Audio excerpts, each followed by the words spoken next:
thanks to Swati, to Professor Menon for having me here, and it's absolutely my pleasure to be connected back with the university and we talk. A lot has been said on this topic. We have, as a community, made tons of progress. If you look at the number of senior leadership women in FTSE, which is the top companies in the world. They were brimming around somewhere around 18% in 2010, and the latest data which got published, it's moving to around 35%. So there's a good movement in that sense, and I think there has been a lot of work which has been done. Having said that, it's only 35%, and if we continue at some rate at which we are going, it's going to probably take us a 2080 or somewhere in that land to even reach, kind of like a 50-50 goal which we have, which, none of us has the patience, I guess, and, we don't want to be in that long span of this change.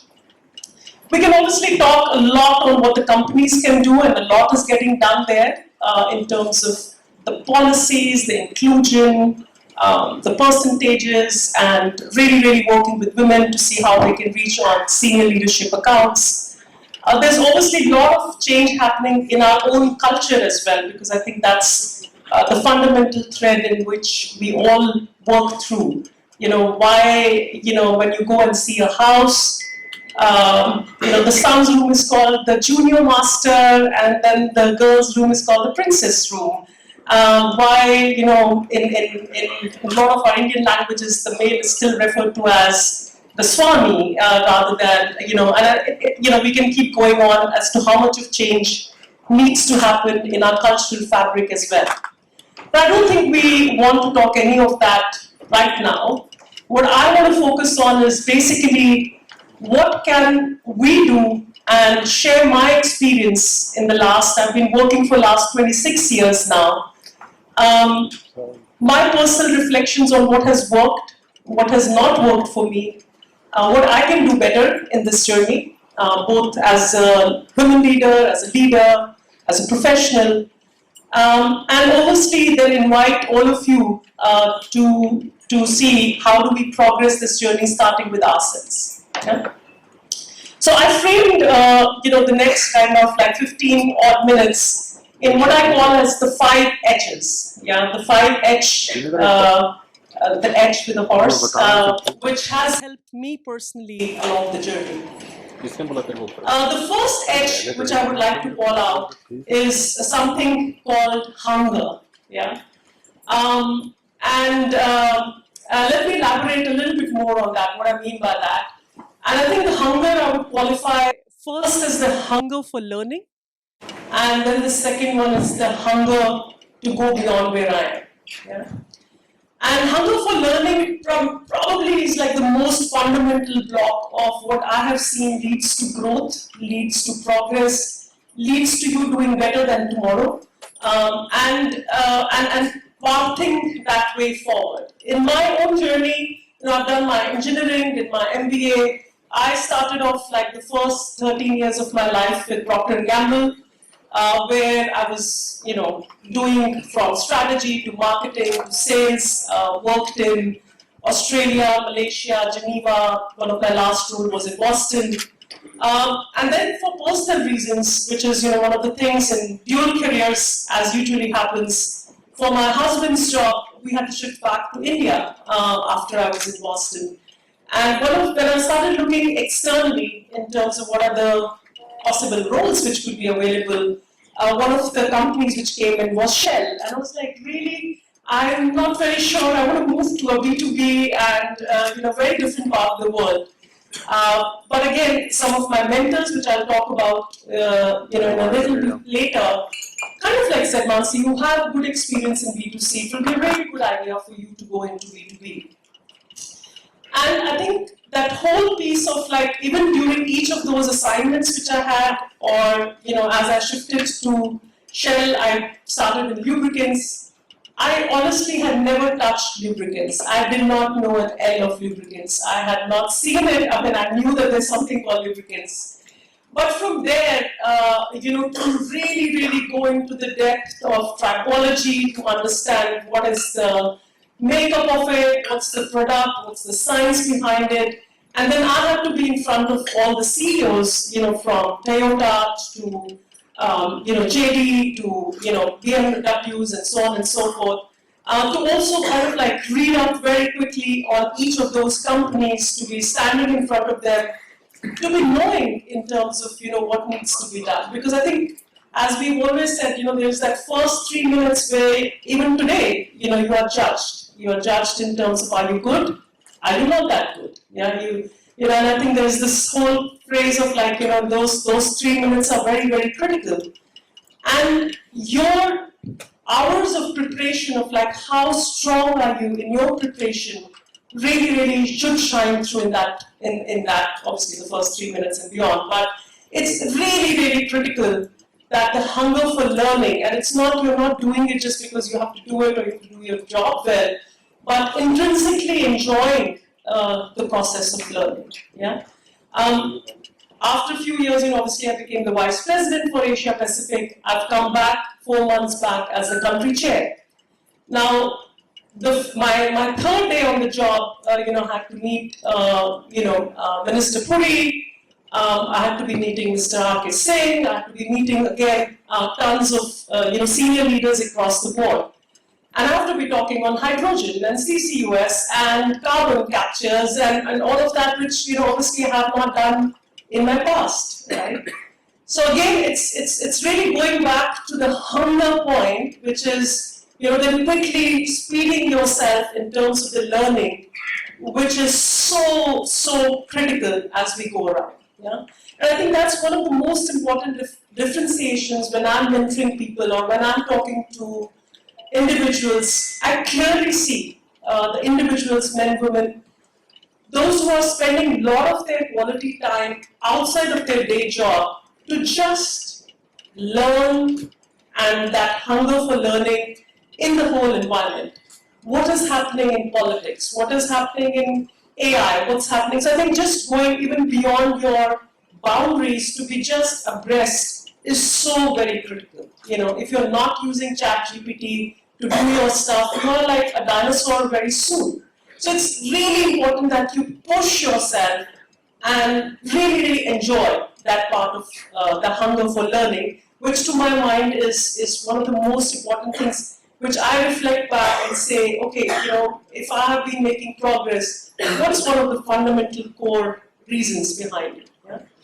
And along with it, I would also add the hunger to grow as well. Yeah, and the hunger to grow. And if I have to do a visual check right now and ask, the room over here, how many of you would want to be at least 3 levels higher than where you are? Just show me your hands.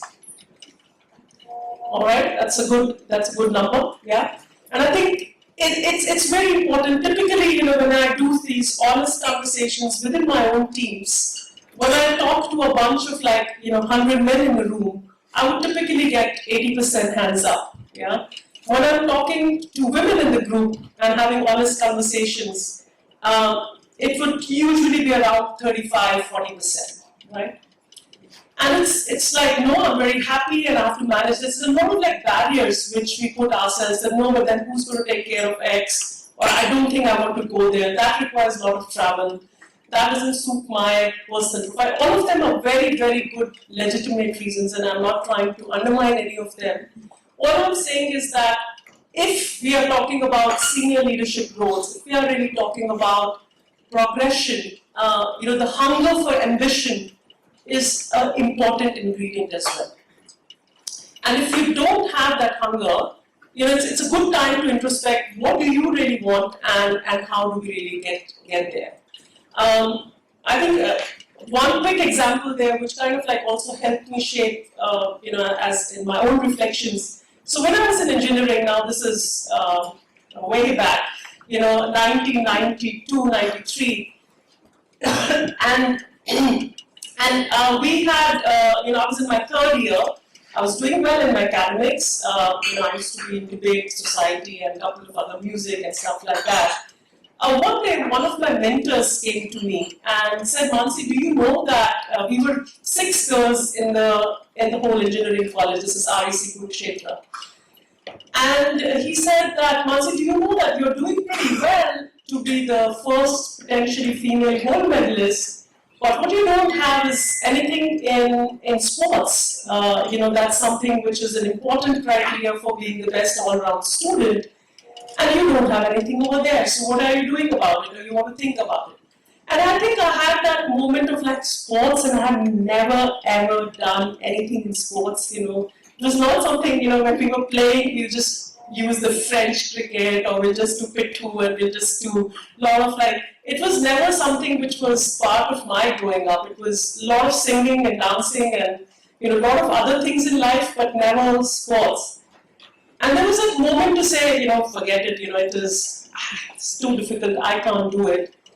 But there was that moment of ambition to say, okay, if my name can come up in the scroll of the college as, the best all-round student and maybe the first female all-round student, that's something which is something very exciting. And I think that hunger got implanted in me, that hunger to do.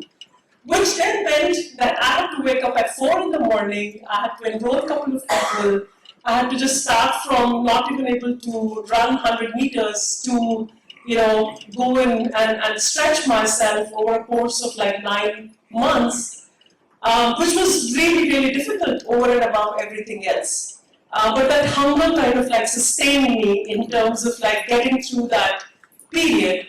I did get 3 different medals in the track and field, and I did get the gold medal at my college.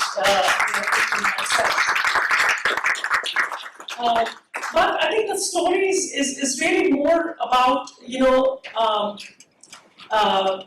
nourishing that hunger as well. Yeah, and I think that leads to me very quickly on the second edge, which I'm calling as call it hardship.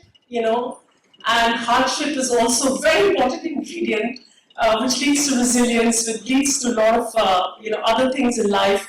But again, something very important, which is it's a give and take. If you have to reach senior roles, if you have to reach senior positions, it doesn't come easy. There is a lot of sweat, there is hard work behind those roles, both to get there and to be there. And both of them are very, very true. A lot of times we just see, okay, you're the senior person, blah, blah, blah. But I think behind the scene, when you have to be presenting in the senior-most board meeting, or you have to be going and be in a legal court case for compliance, or you are in midst of decision-making as to you found a dead body somewhere in one of your assets, there is a lot of stress on your shoulders every day. And in a typical day, you have 15, 20 important decisions to be made, which have either to do with people, it has either to do with the money which the company has to spend, it has to do with some of the strategic decisions, it has to do with making both tough calls as well as sending right messages, etc., etc. But I think how do you do it is again, through putting yourself through a series of, and which can't be cultivated in a classroom. It can't be cultivated, that you come and attend a course and it will be done. Yeah, it has to be lived through and has to be enjoyed as well. And I think those hardships, if I have to really, it's a little stronger word, but I chose that not only because it went with my edge story, but I think it brings in an edge into the conversation. And again, a lot of times when I'm at that moment where I see a very strong potential women leader leaving the organization or not going, usually there is that gap, or I don't think I want so much of hardship in my life. Yeah, as I said, those again are choices, but it is part of the package, and you have to embrace the package in totality. You can't choose the good parts and leave the bad parts. And I think that's the hard truth, and I think it's one of those things which is facts of life. Life is not about the good, but it's also about the bad. It's not only about the sun, it's about the night. So it's one of those where you have to embrace the total package which comes with it. Yeah. A small story over here, which again brings the point a little bit more and has stayed very vivid in my mind. When I was in Boston, I was the overall transition lead for Gillette. P&G had acquired it at $56 billion. And it was a pretty heavy job because it meant that the acquisition economics had to come through. We had an organization of about 1,000 people. It had to go down to something like half. So what will that new organization look like? What will be the new processes? How do we go to the board and show that we are on the right path? And what should be the new strategy? So it was a pretty heavy role. And if, as things could have been, my husband at that time, no, he's the same husband, my husband, during that time, during an important correction, during that time, his business was still in Singapore, and while he helped me move when I was in Malaysia, Australia, Geneva, this one he was unable to move with the company he was working with at that time. So I was kind of like single mom for all practical purposes. He would come every 2 months for a little bit of time. I had 2 kids, they were 6 and 8 at that juncture. And most of you who would have, geographically or been to Boston, you realize that post-December to April, how hard it gets when you have snow right up to your, to your waist and moving around everything over there. So it was one of those days. It was like, January, we had a heavy storm. I had to reach to my office at around 9. There was this board presentation which I was leading. I had already worked till almost 2:33 in the night to get everything in order, but I had to ensure that the printouts are there, everything is in its place before we get there. My nanny, who used to come typically around 8, video, virtual roles, I'm talking of 2012 at that time, yeah? That was not the way life run. And I had to leave, and I'm calling up my nanny every 2 minutes to say, how do I, in US there's a law that you can't leave your kids below 12 alone, otherwise, that will be another set of problem. And I was like, I have no idea how I'm going to do it. And I was shoveling, I was like sweating. And then I would shovel, I would come back into the car just to see if the nanny's car is coming so that I can leave. And I needed to keep that half an hour before I reached the office. And in that moment, I think it was just that crisis moment for me, where I'm just, tears were flowing down my eyes. Choices, and my choices were very clear, which is, number 1, continue my job because I'm really learning and enjoying. Number 2, look out for another role which might not be as intense. Number 3, go out of Boston. Number 4, stop working and doing all of that. Those are all choices, right? And I looked at them and I said, I want to be in this role because I'm really enjoying it and making a big impact.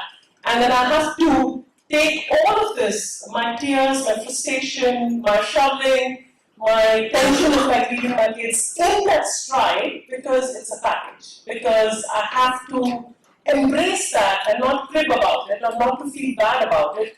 Because if I have to do that, and that's my choice, is to not shirk it. The important part is to enjoy it. The important part is to realize that it's really important to also have your hard lines decided very clearly, very early on. And I think that's again one of my mistakes which I did, and I learned through, if I have to go back in time, that's one thing which I didn't do well in my initial years. Yeah? Which is, I did not set very clear boundaries of what do I want. It was always dictated by what does the company want. And I think 9 years somewhere down the line, again, one of those moments where my son, who was just born, I had gone on a day trip we were in Singapore, a day trip to Philippines, and I was supposed to come back. And when I reached back, and I had a lot of calls coming in after the moment I touched down the airport, and they were like, he was 6 months old. And I had like 27 calls on my phone the moment I touched. And that was from my helper, and she's saying, and she's like almost crying, saying, my son is not responding, he's having very high fever, etc., etc.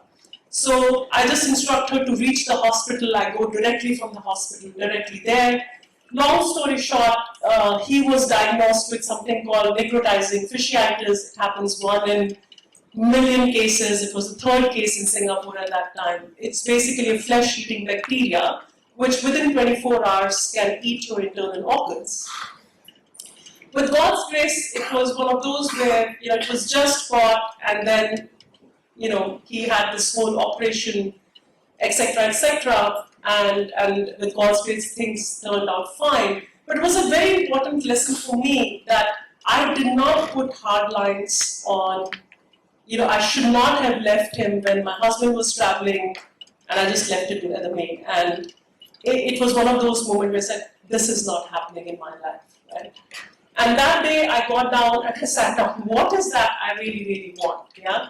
And there I've made clear instructions for myself that, for example, my kids will never be left alone. Either me or my husband would always be there, right?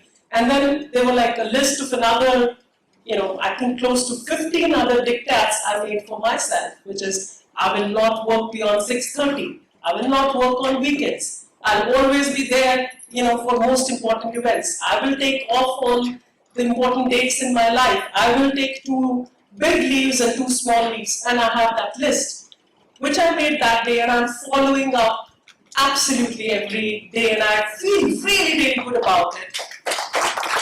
Because it empowers me. It empowers me when I have to do the point 1 and 2. It empowers me, and if there's a new thing which comes in my life which I have to add, I proudly add into it, and those are non-negotiable. Those are the hard lines which are absolutely non-negotiable, because if they get, shaken, none of this is worth it. None of the other things are worth it, basically, right? So I think it's really important to define those hard lines for yourself in terms of what does it mean, and be true to yourself in terms of if those are done well, will you be happy? Yeah, I think that's the answer you need to give yourself. And it will be different for everybody, For me, as long as I am there at home when my kids were growing up, for at least, if I was not traveling more than 7 days in a month, that was one of the criteria I had kept after that incident. But for somebody, it could be 3 days, and for some another one, it could be 13 days or 15 days. It could be, it's what works for you. So there's no hard line over there. But it is very important to define what are your hard lines and then make it uncompromisable. And the best part is once you start declaring it, it is amazing how the rest of the ecosystem comes behind you and makes it work as well. Yeah? Your manager works for you, your peers work for you, they respect it, your organization below is really, really empowered, they see you role modeling that, and your family also supports. Okay, if she needs that 1 hour in the morning for her exercise, that's sacrosanct, and they support you. Right? You haven't gone today for your exercise, what happened, right? Because you have made very clear that I need that 1 hour in the morning, and that's so important for me to be exercising, just as one example, right? So it's very important that you lay out your hard lines very clearly, because I personally feel that was one big mistake I did in my growing up. And I think since I've made better at it, it's always a journey, it's really helping me and enabling me to do the first and 2 with more rigor, with much more enjoyment in that sense. So the 4th H is what I call as help. Yeah? And I think it's a very important H and something which we all are not very good at. At least I wasn't very good at it at all. I would just take the whole world's issues and problems and everything on my shoulder and never call for help. I found it below my dignity, if I have to really use that word, to say, maybe calling for help meant I wasn't strong enough, or I wasn't capable enough, or I wasn't diligent enough, or whatever. I had this whole paradigm which said that calling for help means that I'm probably not good enough, yeah, and that's why I'm calling for help. And I can tell you that's the worst thing which probably I did to myself, yeah. And hence it's really important, I think, to say, and I think help in my level, it goes in 3 stages, which is help yourself, which is, be very, very clear about, like, if you have to do something, go something, or that's very important for you to enjoy, as I said, you have to call it out with your family and everyone else. So you have to help yourself to help others in that sense. And wherever you need help, I think it's really important that call out for the help within the ecosystem very, very easily and clearly. In fact, it develops more bonds. It helps you to be in a position of vulnerability, which then helps in creating that strong relations with others. And then obviously, you help as well. But I think having that moment to say, okay, I need your help right now, or in the office environment, to go to people and say, hey, I don't know this, can you help me? Just using that phrase, please help me, just evokes such a nice response on everybody, and you don't get let down in many sense. But I guess as you progress, it's equally important that you are doing your part to help others as well. And I've seen, again, a lot of men, women, agnostic, that there is a streak where it's all about take from the world. But the streak of give is also very, very important. And I think if you have to have a good brand in the company, if you don't have it, that you're not a giver, you're not a person who really helps, you're not a person who's collaboratively going after and making strong relationships, however strong you are on your work, performance, intellect, doesn't work. Yeah.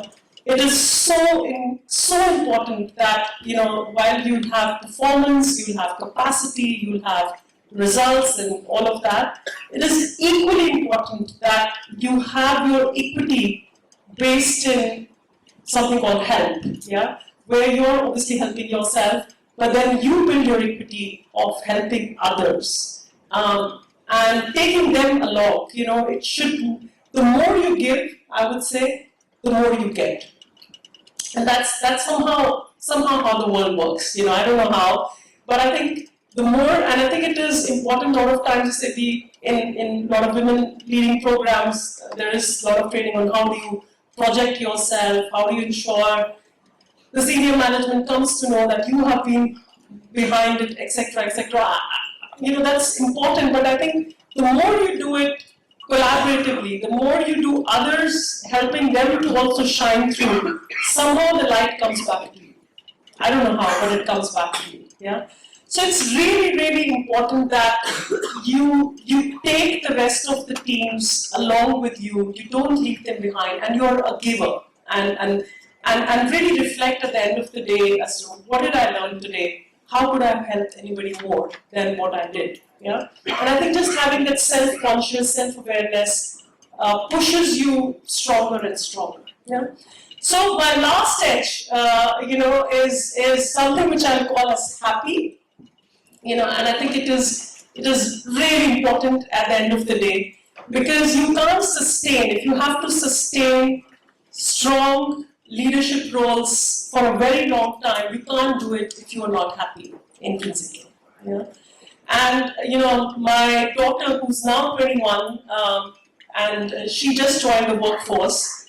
I think 15th day into the work, she came up broccoli in the morning and said, and I was getting ready. She said, Mom, 26 years, you're still very excited to go to work. What is happening? And I just can't let myself out of the bed. And it was that moment of reflection for me to say, okay, why am I still so excited and happy to be going?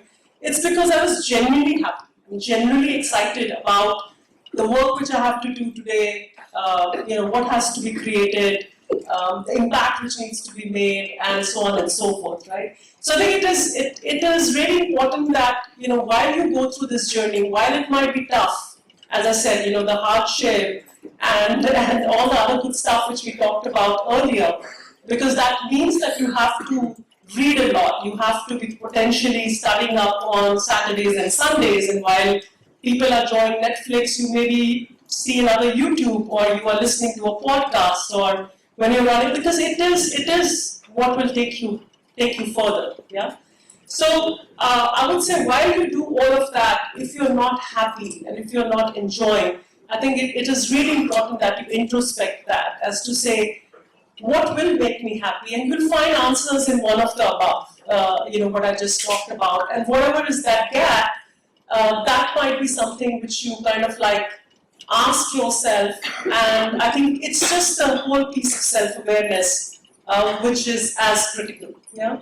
And I think one of the tricks which I do, which again I started doing after I had a coach in my life who was helping me through how do I get better every day, is two things. One, kind of like a learning journal. So like every night, just to have a reflection moment. It takes less than 3 minutes, but a continuous reflection to say what worked, what didn't work, what I could have done better. I guess some of the other health issue things which I just talked about. But importantly, what caused me, unhappiness? Like where was I stressed? Where I was, not niggly in that sense. It was jerky or it was not smooth. And I think just having that journal where you just note it down, don't evaluate it right now, but just note it down. And you will see that over time, there will be a pattern and you'll realize that there will be red flags and the more you are able to recognize it, the better you can be in the moment. Yeah. So it's really important to have that self-learning and the self-discovery process of happiness along the way, because I think the more you can discover yourself, the more happier you can be. And all these, like for example, I realized through writing that journal that when people commit to me and then they don't revert back with that commitment on time in full, unconsciously I get a little edgy. Yeah, but it was not very obvious to me initially. But it's only through the journal writing it was, oh, okay, that's what happened today. And I became very transparent in sharing that with my people to say, guys, this is something which is a trigger for me. So help me. If you're getting late, just let me know that you are late. Yeah, it's as simple as that. And also working on me to not get edgy along the way in that sense. Yeah, but also having that self-witness. It's really important that you remain in the moment very happy as well. So happiness is not about longer happiness, it's being happy in that moment. And having a self-witness which can be coaching you, self-coaching, it's an AI, which is, in Sanskrit it is something, the Sakshi Bhav as they call it, which is, your self-witness, which can be coaching you real time in terms of, your own happiness, your own behavior, and self-correcting it along the way. So it's a very intelligent tool which can help you self-correct along the way so that your happiness compass is at the right place. Yeah. So that's a little bit of like, short story.